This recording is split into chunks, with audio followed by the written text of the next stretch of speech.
Ampak dejstvo je, da če že pogledam nekaj po naravni strukturi, ljudje imamo pač tako zobovje, da smo mesojedi, no. Zdaj, če nekdo misli, da meso pride iz hladilnika in da zrezek v bistvu zraste v hladilniku, ne še, no. Treba ga v bistvu vzeti od nekje, pa naj si bo to iz živali, ki jih proizvajamo v ta namen, ali pa iz naravnega okolja.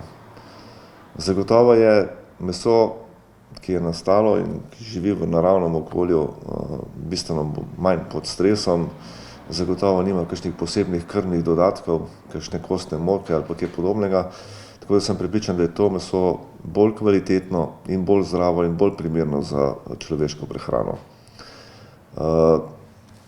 Če nekdo ne želi uživati mesa, ne, jaz spoštujem njegovo odločitev.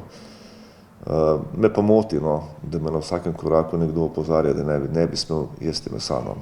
Jaz mislim, da je to samo moja pravica in da je to neki sestavni del človeka, da se pač prehranjuje z mesom, tudi z mesom, no.